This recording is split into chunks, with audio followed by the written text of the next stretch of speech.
Assalamualaikum warahmatullahi wabarakatuh. Selamat pagi anak-anak, selamat datang di media pembelajaran edukatif bersama kami Usmanto Channel. Ke pasar Kotempa membeli manggis, buah naga dimakan ulat. Tonton videonya sampai habis, semoga bermanfaat. Namun sebelum kita lanjutkan, mari kita sama-sama dukung channel ini dengan cara like dan subscribe. Nah, anak-anak, pada kesempatan video pembelajaran kali ini kita akan belajar masih di tema 1, selamatkan makhluk hidup, dengan pembahasan bagaimana cara menentukan ide pokok dan kesimpulan suatu paragraf atau bacaan ya. Sebelum kita membahas tentang ide pokok, maka yang perlu kalian tahu yaitu jenis-jenis paragraf ya, di mana nanti letaknya kalimat utama dalam paragraf tersebut. Yang pertama, jenis-jenis paragraf deduktif. Paragraf deduktif itu paragraf yang kalimat utamanya terletak di awal paragraf ya. Ciri-cirinya bagaimana kalimat utama yang ada di awal paragraf? Yang pertama, ada pengulangan kata yang sama atau sebagian dari kalimat pertama di kalimat selanjutnya. Jadi ada pengulangan kalimat pertama, kedua, ketiga, itu ada pengulangan kata atau sebagian dari kalimat. Kemudian yang kedua, ada kata rujukan berupa kata ini, itu, atau tersebut. Kemudian yang ketiga, terdapat kata ganti orang, yaitu ya, mereka, atau nya. Itu ada kata ganti orang. Contoh saja, nih ada paragraf. Jagung merupakan salah satu tanaman yang dijadikan bahan makanan pokok di berbagai tempat, juga di Indonesia. Contohnya, penduduk Pulau Madura menjadikan jagung sebagai makanan pokoknya. Jagung merupakan salah satu tanaman penghasil karbohidrat yang sangat diperlukan oleh tubuh. Nah, coba dilihat ini. Di kalimat pertama dan kalimat yang kedua, nah ini ada pengulangan kata yang sama atau sebagian, nah, yaitu jagung sebagai makanan pokok. Jadi kalimat utamanya ini ada di awal, yaitu kalimat pertama. Nah, itu ya, udah kan? Nah, selanjutnya jenis paragraf induktif yang kedua. Induktif itu adalah paragraf yang kalimat utamanya terletak di akhir paragraf. Nah, bagaimana ciri-ciri kalimat utama yang ada di akhir? Nah, yang pertama, ada simpulan yang ditandai dengan ada konjungsi antar kalimat. Contohnya, oleh karena itu, oleh sebab itu, atau dengan demikian. Nah, itu simpulan di paragraf. Ada tanda-tanda seperti itu. Kemudian ada simpulan yang berupa penegasan, yaitu kata jadi atau bahkan. Ditegaskan lagi, misalnya ada kata jadi. Nah, contoh ada sebuah paragraf. Semua makhluk hidup memerlukan makanan dan minuman untuk melangsungkan hidupnya. Binatang bertahan hidup dengan berburu makanan yang tersedia di alam. Demikian pula tumbuhan dan manusia memerlukan makanan dan minuman untuk tumbuh dan berkembang. Semua makhluk hidup akan mati jika tidak makan dan minum. Jadi, binatang, tumbuhan, dan manusia memerlukan makanan dan minuman untuk bertahan hidup. Nah, perhatikan di kalimat yang terakhir. Nah, itu ada simpulan berupa penegasan. Ada kata jadi. Nah, jadi paragraf itu kalimat utamanya ada di akhir.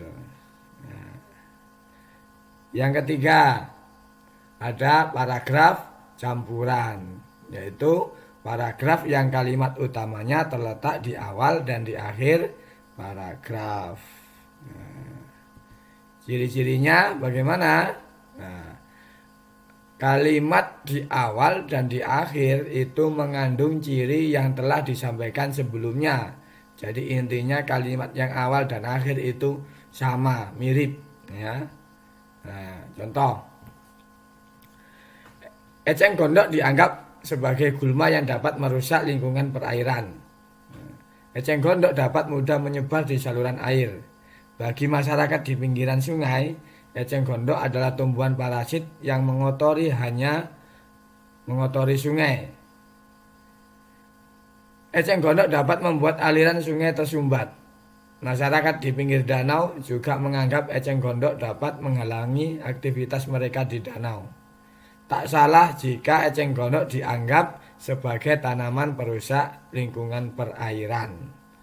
Nah, coba diperhatikan di kalimat pertama dan kalimat terakhir.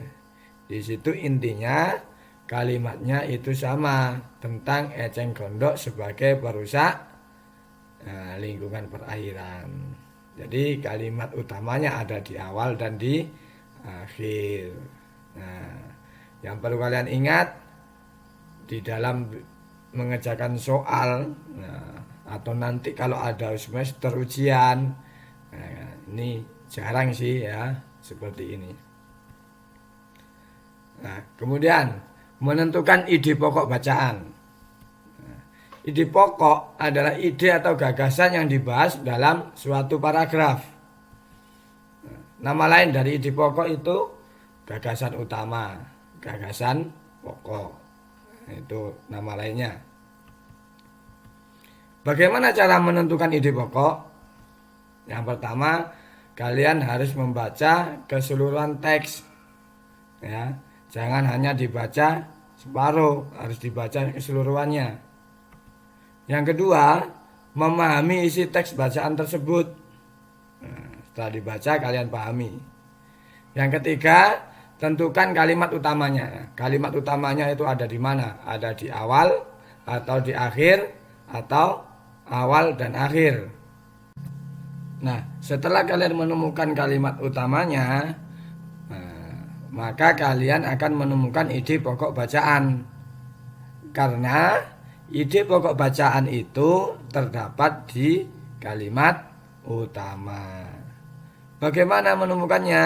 Yang pertama, kalian bisa mengurangi kata-kata yang tidak perlu di kalimat utama. Jadi kata-kata yang tidak perlu kalian hapus. Kemudian bisa membalik atau menyimpulkan kalimat utama. Yang ketiga, bisa kalian simpulkan isi paragrafnya. Ini cara menentukan ide pokok. Nah, kita perhatikan contoh berikut. Buah kedondong memiliki berbagai manfaat. Buah ini biasanya dijadikan bahan rujak yang lezat. Buah ini juga bisa dijadikan manisan. Buah yang rasanya masam ini juga bisa dijadikan obat batuk dengan memakan daging buahnya yang sudah dicolek atau dilumuri kecap. Nah, perhatikan paragraf ini. Di sini ada kata-kata pengulangan. Nah, ada pengulangan kata. Nah, kalau ada pengulangan kata, maka ciri-cirinya adalah kalimat utamanya ada di awal. Nah, buah kedondong memiliki berbagai manfaat. Nah, kalau kalimat utamanya buah kedondong memiliki manfaat, nih, kita tentukan ide pokoknya. Bisa dikurangi kata-kata yang tidak perlu, ya, atau bisa dibalik, atau bisa sama ini. Buah kedondong memiliki berbagai manfaat. Ide pokoknya sama dengan kalimat utama. Nah, ini bisa ya dikurangi. Kata buah dihapus. Jadi tinggal kedondong memiliki berbagai manfaat. Bisa juga dikurangi lagi dan juga dibalik manfaat buah kedondong. Ya. Nah, bisa ada alternatif lagi berbagai manfaat buah kedondong. Atau juga kegunaan buah kedondong. Nah, ini contoh-contoh ide pokok dari kalimat utama itu. Ya. Jadi bisa dikurangi, bisa dibalik, bisa disimpulkan. Nah, ada lagi ini tambahannya. Misalnya khasiat buah kedondong. Ya, sama. Kita perhatikan contoh lagi. Ini adalah hewan berkaki 4. Hewan ini termasuk herbivora atau hewan pemakan tumbuhan. Dagingnya menjadi komoditas di Indonesia. Saat Hari Raya Idul Adha, hewan ini sering dijadikan hewan kurban. Hewan ini adalah sapi. Nah, perhatikan paragraf di atas. Dari paragraf itu muncul ciri-ciri, ada kesimpulan. Nah, kalau ada kesimpulan, maka paragraf itu kalimat utamanya ada di akhir. Hewan ini adalah sapi. Ya. Maka ide pokoknya misalnya itu ciri-ciri sapi atau juga deskripsi sapi. Ini bagaimana cara menentukan ide pokok. Jadi kalian harus tentukan dulu kalimat utamanya. Karena ide pokok itu terdapat di kalimat utama. Nah, paham kan? Ya, mudah sekali. Nah, sekarang bagaimana menyimpulkan bacaan? Nah, kesimpulan itu adalah suatu pernyataan akhir yang merupakan inti dari suatu pembicaraan. Kesimpulan dapat berupa kalimat yang bersifat pendapat yang menggambarkan secara umum fakta-fakta yang ada. Cara membuat kesimpulan: membaca dari keseluruhan teks bacaan dan memahami isi teks tersebut. Jadi harus membaca semua, jangan hanya separuh-separuh. Ya. Yang kedua, tentukan kalimat utama atau ide pokoknya. Jadi tentukan kalimat utama atau ide pokok di setiap paragraf. Yang ketiga, menyusun kesimpulan berdasarkan kalimat utama atau ide pokok bacaan. Jadi kalimat utama atau ide pokok yang sudah ditemukan, kalian gabungkan jadi satu. Ya. Itu menyusun kesimpulan. Nah, kemudian bisa ditambahi dengan kata-kata atau kalimat sedikit. Nah, ciri-ciri kesimpulan yang benar. Yang pertama, menggunakan bahasa yang baik dan benar. Menggunakan bahasa yang mudah dipahami. Nggak usah bertele-tele. Ya. Berisi pokok pembicaraan. Jadi harus sesuai dengan pokok pembicaraannya. Tidak boleh keluar dari pokok pembicaraan. Menggunakan penarikan pernyataan secara umum dari kalimat fakta sebelumnya. Nah, membandingkan dua hal yang berbeda namun tetap memperlihatkan kesamaan pada sisi tertentu. Tidak berbelit-belit. Nah, tadi ya. Berupa fakta dan jelas. Nah, tidak bisa berupa imajinasi, harus fakta. Nah, contoh ya, jagung merupakan salah satu tanaman yang dijadikan bahan makanan pokok di berbagai daerah, juga di Indonesia. Contohnya, penduduk Pulau Madura menjadikan jagung sebagai makanan pokoknya. Jagung merupakan salah satu tanaman penghasil karbohidrat yang sangat diperlukan oleh tubuh. Nah, dari paragraf itu maka bisa ditemukan kalimat utamanya. Ada di awal. Nah, nih ya, jadi ada di kalimat pertama. Kemudian, kesimpulannya bagaimana? Nah, ini jadi kalimat utama ini bisa kalian cari ide pokoknya. Nah, dengan bisa mengurangi kata-kata yang tidak diperlukan. Nah, ini kesimpulannya yaitu jagung sangat penting di Indonesia. Itu ya, cara membuat kesimpulan. Contoh yang kedua. Ini ada bacaan. Seorang petani jagung memulai membiarkan tanamannya dengan menanam biji jagung. Setelah 3-4 hari, bakal tanaman akan muncul di permukaan tanah. Tanaman jagung akan terus tumbuh menjadi besar. Jika 3 hingga 3,5 bulan, buah jagung dapat dipanen oleh petani. Buah jagung yang berbentuk seperti tongkol pada mulanya berupa sekuntum bunga. Nah, dari contoh yang kedua ini, kalian bisa menentukan ide pokok. Ya, ide pokoknya ini tentang pembiakan jagung dimulai saat bijinya ditanam. Jadi ada di kalimat pertama, kalimat utamanya. Ya, ide pokoknya pembiakan jagung dimulai saat bijinya ditanam. Maka kalian bisa menyimpulkan bahwa jagung berkembang biak dengan biji. Ini kesimpulannya. Contoh mencari kesimpulan. Nah, latihan soal.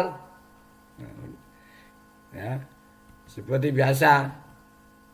Nah, ini ada 1 paragraf. Kemudian ada 4 soal.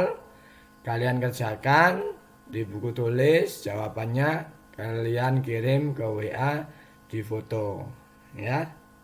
Selamat mengerjakan. Jangan lupa cara-caranya dibaca paragrafnya, dipahami, kalian cari kalimat utamanya, kemudian ide pokok, kesimpulan. Tuh ya. Selamat mengerjakan.